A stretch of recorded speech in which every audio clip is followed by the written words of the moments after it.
Posiciona agora o representante da Rússia, que na sequência, logo depois da Ucrânia, é quem vai falar na Assembleia Geral da ONU e a gente acompanha. Senhor secretário-geral, caros colegas, nos últimos dias, a questão da Ucrânia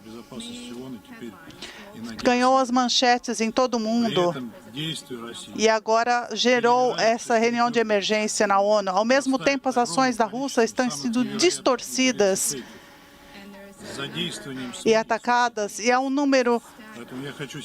O número de fatos tem sido incrível, usando a mídia, usando as mídias sociais para degradar as ações. Então, eu quero focar nas razões reais para a crise e suas consequências. Eu quero enfatizar o seguinte: a raiz das ações atuais estão há muitos anos na sabotagem e na desobediência das obrigações, conforme já explicado. Recentemente, houve em Kiev um encontro para reconsiderar e para que eles cumprissem aquilo que eles assinaram em 2015.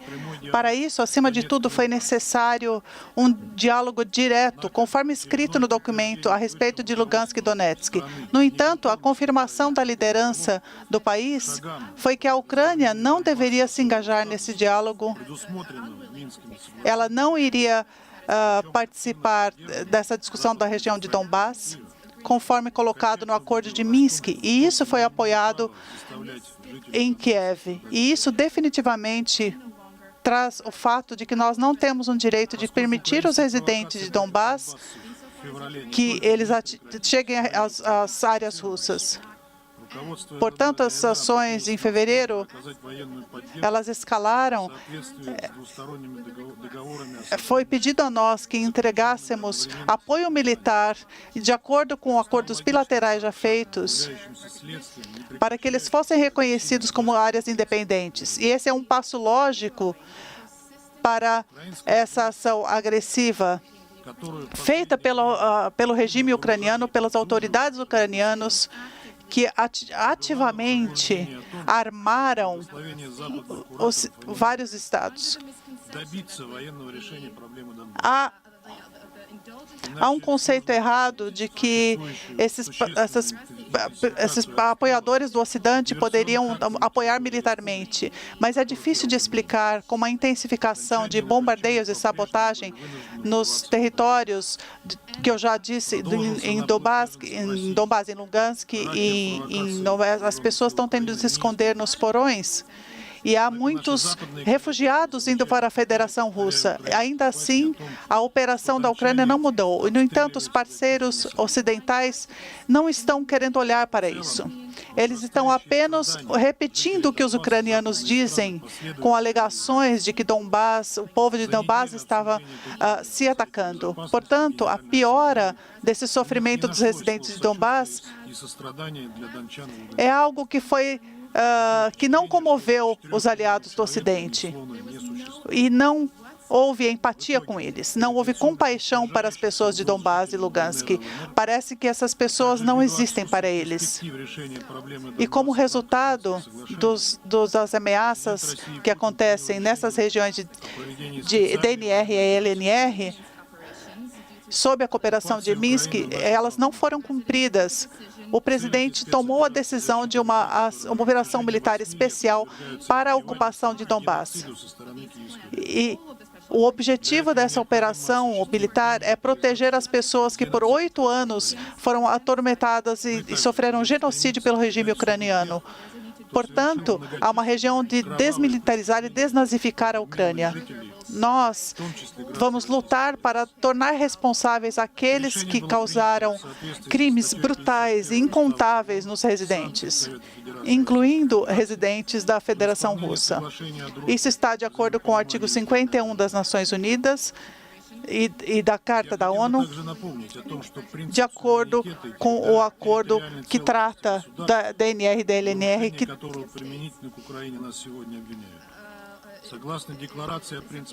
É algo que nós fomos acusados de romper esse acordo com a Ucrânia. Mas a Declaração de Princípios do Direito Internacional foi adotada em 1970 e precisa cumprir com os Estados, que, de acordo com aspas, os Estados que se conduzem em conformidade com a autodeterminação das pessoas, conforme descrito, com um governo representando as pessoas num território sem distinção em relação à raça, cor e credo. Hoje, o governo da Ucrânia não é esse governo aqui descrito. Essa operação militar mostra que a Rússia está exercendo o seu direito de agir sobre um regime que sufoca algumas pessoas. O presidente da Ucrânia disse aqui nessa Assembleia e foi aplaudido por participantes dessa conferência. A Ucrânia está pedindo sua adesão à OTAN, rompendo o artigo 5º, arriscando o artigo 5º da OTAN.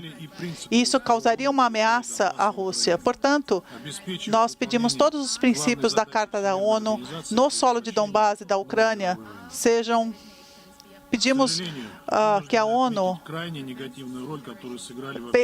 evite que as gerações futuras sejam vítimas dessa mesma ação.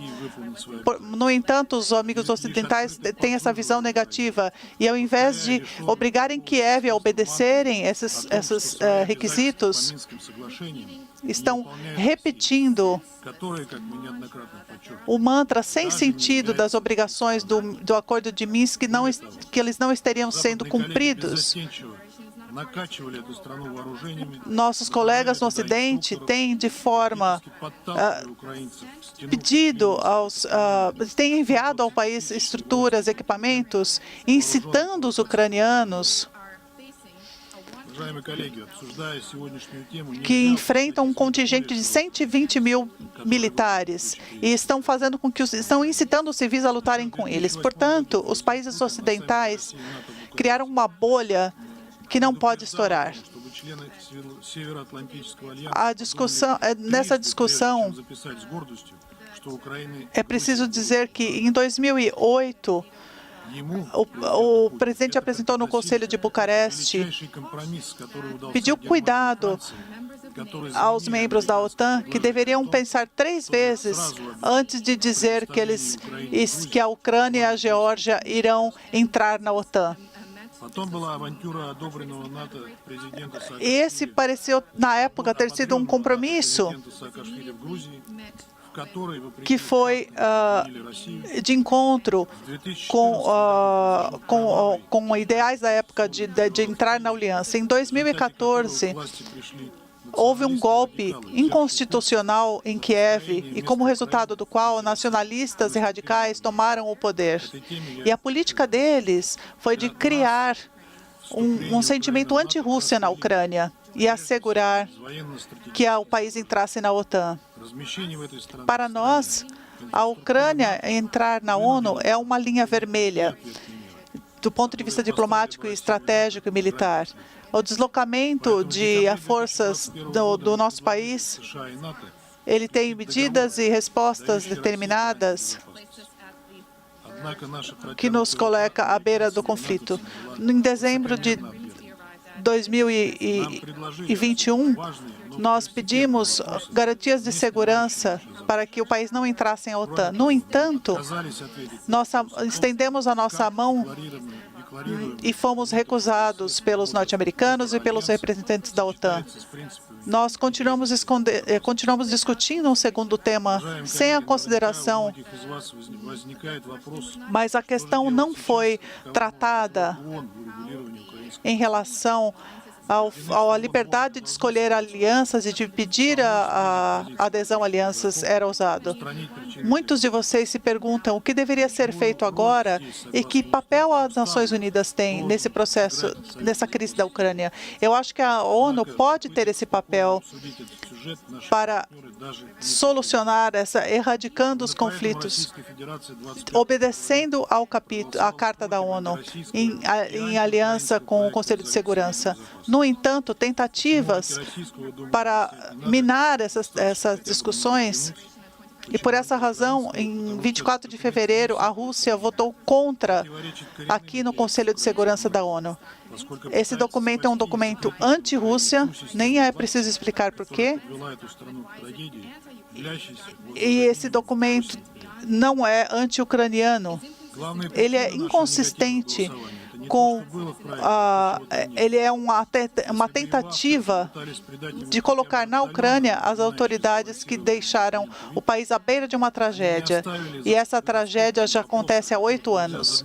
A razão para o nosso voto em contrário, ao nosso veto, foi porque um trecho que nós pedimos não foi colocado ali.